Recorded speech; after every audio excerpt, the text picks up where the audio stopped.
Good morning. I'm Jambo. Comrades, power.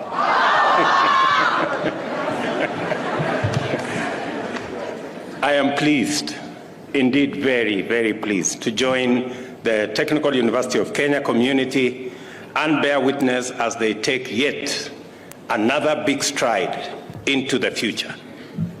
More than any other institution, the history of the Technical University of Kenya is also the story of our country's aspiration to pursue industrialization through globally competitive, technology-driven, and knowledge-based productivity. From the start, this institution has maintained its leadership position as Kenya's premier technical and vocational education training organization. The mainstay of this well-deserved profile has and naturally been quality, for which it has remained attractive to large numbers of Kenyans pursuing training in vital fields. Due to this commitment to quality, the institution is still highly regarded by industries seeking to employ sound and reliable technical personnel. In response to the critical technical needs of a nation striving for newly industrialized, high middle-income status, as set out in Kenya Vision 2030, this institution was functionally elevated from a national polytechnic to a polytechnical university. The rationale of this strategy was to enhance the institution's traditional strengths in the domain of technical and vocational education and training by investing it with a strong research, development, and innovation capacity underpinned by a robust academic infrastructure. The nation's demand for this and other similar institutions is clear. Our socio-economic transformation agenda stands in a need on responsive education in the technical and vocational fields. Growth will require well-developed talent, skills, and knowledge, finely attuned to our present needs and future aspirations. Our young people deserve opportunities to pursue further education and training after obtaining their diplomas, and should be able to progress to bachelor's degree and beyond. It was therefore imperative for the government to provide a flexible mechanism with multi-entry and multi-exit learning opportunities. I commend the Technical University fraternity for striving in the face of daunting challenges to retain the iconic identity of this institution. You have struggled with admirable resolve to remain essentially a technical and vocational university, properly supported with robust science and technology programs and complemented by the social sciences and humanities as well. And it was very refreshing to see the presentations by the students here, as was commended by our governor. I also commend the university for remaining mindful of its commitment to the TVET sector by continuing to provide opportunities for their diploma graduates to pursue university degrees. In particular, I take this opportunity to express deep appreciation of the system you are implementing, of giving due credit to prior learning, as well as your multi-entry and multi-exit framework. These visionary transformations and bold innovations demonstrate that the university is not only committed, but also has tremendous potential to lead the way in supporting the rapid actualization of our plan to transform Kenya's economy across all sectors from the bottom up. The number of young people and young Kenyans who have responded positively to your institutional vision is ample testimony that you are doing something right and that you are doing it well. Our presence at this event signals the government's readiness to partner with tertiary institutions and especially TVETs to forge a clear pathway for Kenya to deepen its competitive technical capacity, increase the number of highly skilled technical personnel, and assume global leadership in the transformational innovations and build an efficient engine to power growth in every sector of our economy. We are committed, good people, to do our part in supporting the growth of Kenya as a technological and industrial powerhouse, and the starting point for such an endeavor is right here. I direct the Cabinet Secretary for Education to expeditiously work out modalities of government support for graduates of our TVET institutions wishing to pursue further education. It is important that the institution maintains its core identity as a polytechnical university. This means that its mandate to train at the diploma level must be sustained. I am aware that funding for this component has not been up to the appropriate levels. I have already asked the Cabinet Secretary to make appropriate arrangements to ensure that this university lives up to its founding mandate by providing funding for it to continue offering diploma programs. I have, of course, been informed by your Vice-Chancellor that you intend to create an independent TVET institution somewhere in South Sea, and I want to inform you that the government of Kenya will support that endeavor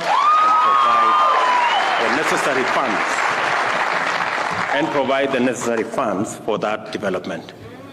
I understand also that the university has put in motion arrangements to establish, as I have said, a dedicated TVET college. The government will support this important development and facilitate the TVET college to become a center of excellence that trains TVET instructors to serve in institutions throughout Kenya. Mr. Vice-Chancellor, as we will do our part, I want you to commit that you will indeed train instructors and lecturers for the other TVET institutions in Kenya. And the Ministry of Education should make necessary budgetary arrangements and provide the necessary resources for the construction of the TVET college to commence immediately.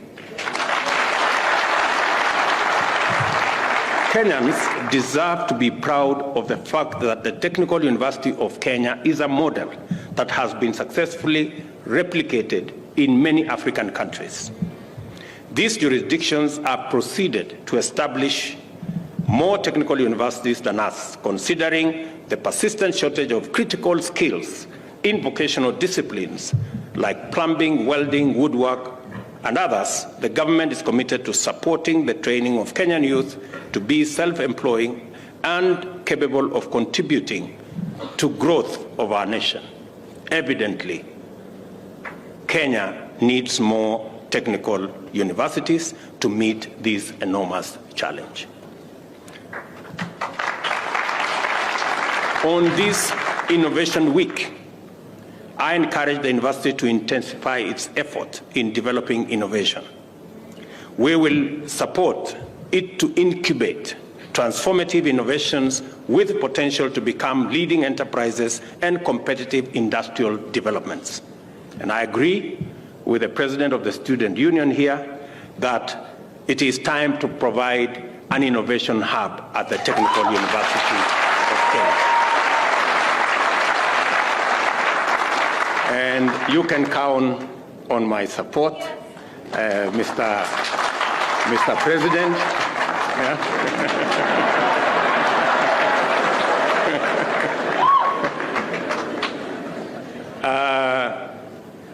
And in particular, I encourage the university to establish a technology park where all the discoveries and innovations made by staff and students can further be developed and showcased. And we will find the nexus between the development of the science park and the innovation hub so that we can roll it into one and provide that facility in this great university. And I look forward to coming to see how that will work. I also encourage the collaboration with the State Department of Housing and Urban Development, which harness the university's mechanical engineering capacity to fabricate mobile stalls and tricycles for traders at the city back. Such productive collaborations should be deepened and extended to a framework of preference for universities in public sector contracts in their fields of specialization. I am looking forward, for example, as we develop the railway city right in your neighborhood, that more skills and competencies will be leveraged from Technical University of Kenya to support the construction and the development of the railway city. The appropriate policy framework is being developed, and the impressive capabilities showcased here, and I saw quite some interesting developments in your workshops here, that will help to build the case for such framework and increase impetus towards its establishment. I note with appropriate support, the university can produce factory and machinery parts, including motor vehicle parts for the local market and export. And I look forward to building the bridge between your workshops, your laboratories, with the eventual industry users, so that we can create the nexus and create the ecosystem for us to be able to use and leverage on the knowledge and skills in building and supporting our industry. We must seize this priceless opportunity to place our industrialization agenda in our hands and enhance local capacity to compete globally in sophisticated industrial projects. I commend the university for taking effective measures to resolve various challenges standing in the way of its ability to fulfill its mandate. The capacity and space constraints occasioned by sudden expansion without commensurate funding has been a major problem. I am also aware that there is misalignment between the ministry's charter and the constitutive legislative instrument, which affects the clarity of its mandate. And I want to say here, after consultations with the council chair and the vice chancellor, that we will rework and we will recharter this university so that we can establish this university as a special technical university, not just a university. I know the charter that was given to this university is a charter like for any other university, but that should not be the case. The Technical University of Kenya should not just be Technical University in name, it should be Technical University by charter.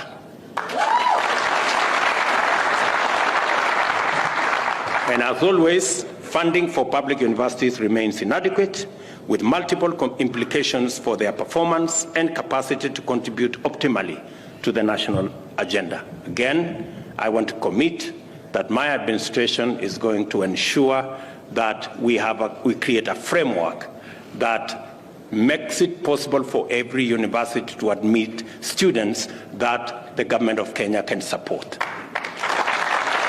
And I am happy that we have received recommendations from different stakeholders, from vice chancellors, from the Association of Students, and the recommendations that have been made are practical and they are workable. And therefore, when we finally come through with the recommendations from the Presidential Working Party on education, we will capture all the aspects so that the 50% resources that are available to the university at the moment, which is making it very difficult for our institutions of higher learning to carry out their courses and train our young people appropriately, we can close the gaps and ensure that we provide for alternative sources of funding so that there should be adequate funding for all the courses that are provided for by our universities. I want to give assurance that the government of Kenya is seized with these and other critical concerns and that we are committed to resolving them, as I have said, in the spirit of collaboration and through the Presidential Working Party, because we need a sustained funding framework which is essential to unleash all the potential in our universities and to launch them on the path of self-sufficiency through commercialization and other interventions. We are developing a policy to guide these endeavors and ensure that Kenyan universities take their place at the vanguard of education, training, research and development, and also innovation. Good people, let me also say that I was in your neighborhood yesterday, and as we discussed the development and launched the phase 1 of the construction of the railway city, which will largely be part of what Technical University will be. We were informed that 1,300 additional hostels will be constructed here. I want to ask the university management to work with the Ministry of Housing so that we can assist this university to actually construct an additional 5,000 hostels for the students, either in here or in your South Sea facility or the other facilities that you have. And we have a model, Vice Chancellor and your team, that can assist in the delivery of those facilities for the use of the students here. Let me also say that in the development of the railway city, the master plan has other facilities, including the facility for foreign affairs, which is just across here. Having been taken round here and I see the constraints of space for the development of the other facilities in this university, I will instruct the ministry concerned to relocate space for the Ministry of Foreign Affairs so that the land where we were supposed to do foreign affairs just near you here can be surrendered to the university.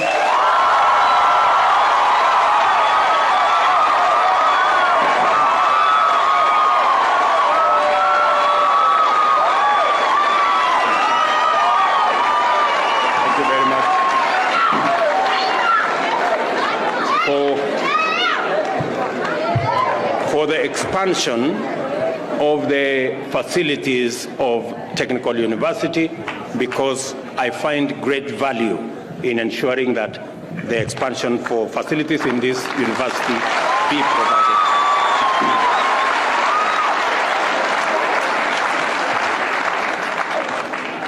Additionally, as Governor Sakaja said, we are redirecting resources from other sectors so that the Kenya Urban Roads Authority can complete the bridge here in the shortest time possible to assist students cross to the other side of town and to eliminate unnecessary accidents that are going on and affecting the mobility of students around this space. Let me also say that I look forward to coming back to this university one of these fine days so that we can take this forward together. Let me also say finally, as part of our big plan on technology, innovation, digital economy, the Technical University of Kenya will play a central role in ensuring that we develop the human capital that will help us drive our country into the future. Let me also say, it is my commitment that our human resource is the biggest asset that we have. And the mechanism to sharpen that human resource is in education and training. And the technology space that Technical University is present is the biggest ever space that we need, not just for building our capacity, human capital capacity in Kenya, but making sure that we have excess capacity that we can export and be able to drive our economy using our human capital. I am looking forward to working with the universities that we have and our TVET institutions so that we can increase our revenues from the diaspora. We are currently collecting receiving about 400 billion Kenya shillings. I expect that in the next 3 to 5 years, we should be receiving 1 trillion shillings from the diaspora, from resources that will come from our human capital that we have trained in Kenya working globally.